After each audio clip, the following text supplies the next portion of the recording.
जरा सोचिए, सामने वेस्ट इंडीज की खतरनाक गेंदबाजी, Michael holding, Andy Roberts, Joel Garner, Malcolm martial, चार तेज गेंदबाज 90 मील प्रति घंटा की रफ्तार से बॉलिंग कर रहे हैं और उनके सामने खड़ा है एक भारतीय बल्लेबाज, न हेलमेट न कोई आधुनिक सुरक्षा, सिर्फ एक सफेद कैप और अटूट हिम्मत। क्या वो टिक पाएगा? क्या वो रन बना पाएगा? वो बल्लेबाज और कोई नहीं, सुनील मनोहर गावस्कर थे। आज हम बात करेंगे उस खिलाड़ी की जिसने भारतीय क्रिकेट की तस्वीर बदल दी, जिसने साबित किया कि भारतीय बल्लेबाज सिर्फ स्पिन पर ही नहीं बल्कि दुनिया के सबसे डरावने तेज गेंदबाजों के सामने भी डट सकते हैं। तो चलिए कहानी शुरू करते हैं। 10 जुलाई 1949 बॉम्बे। एक बच्चे का जन्म हुआ, सुनील गावस्कर। कहते हैं उनकी जिंदगी की दिशा पहले ही दिन तय हो गई थी, क्योंकि जब वो पैदा हुए तो गलती से उन्हें किसी और बच्चे से बदल दिया गया। लेकिन उनके मामा ने नोटिस किया कि जिस बच्चे को सुनील समझकर दिया गया उसकी नाक पर छोटा सा धब्बा नहीं था। वो गलती पकड़ ली गई और वही बच्चा बाद में भारतीय क्रिकेट का लिटिल मास्टर बना। सोचिए, अगर वो दिन ध्यान न दिया जाता, शायद क्रिकेट की दुनिया सुनील गावस्कर को कभी न जान पाती। 1971 भारत का वेस्ट इंडीज द्वारा। उस समय वेस्ट इंडीज क्रिकेट दुनिया पर राज कर रहा था। भारत ने कभी उनकी धरती पर सीरीज नहीं जीती थी। ऐसे माहौल में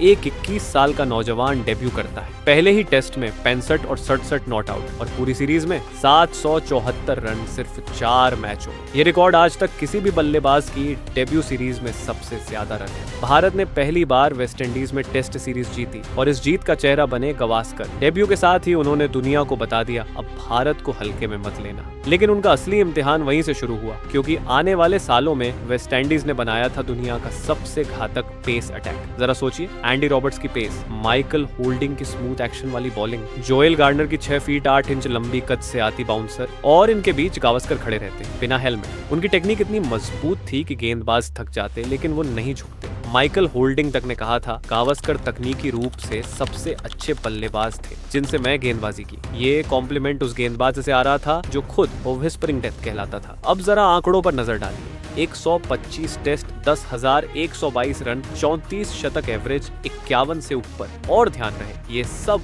उस दौर में हुआ जब पिचें आज जैसी बैटिंग फ्रेंडली नहीं थी। न बैट इतने भारी थे, न हेलमेट, न DRS, बस बल्लेबाज और उसकी हिम्मत। और गावस्कर ने उस हिम्मत को रिकॉर्ड्स में बदल दिया। उनकी कई पारियां क्रिकेट की यादगार कहानियां बन चुकी हैं। 1979 ओवल टेस्ट, इंग्लैंड। भारत को चौथी पारी में 438 रन चाहिए। किसी ने सोचा भी नहीं था कि भारत इसका पीछा करेगा, लेकिन गावस्कर ने अकेले 221 रन ठोक दिए। मैच ड्रॉ हुआ, लेकिन दुनिया ने देख लिया कि भारतीय बल्लेबाज हार मानना नहीं जानते। 1983 दिल्ली टेस्ट, वेस्ट इंडीज के खिलाफ, सबसे खतरनाक पेस अटैक, लेकिन गावस्कर ने खेली 236 नॉट आउट। वो सिर्फ रन नहीं थे, बल्कि दुनिया के सामने एक मैसेज था। फास्ट बॉलर्स चाहे कितने भी बड़े क्यों ना हो, एक भारतीय बल्लेबाज उन्हें झुका सकता है। 16 मार्च 1987 अहमदाबाद, सुनील गावस्कर बने टेस्ट क्रिकेट में 10,000 रन बनाने वाले पहले बल्लेबाज। आज 10,000 का आंकड़ा सुनने में आसान लगता है, लेकिन उस समय ये पर्वत जैसा था और उस पर्वत पर सबसे पहले झंडा फहराने वाला खिलाड़ी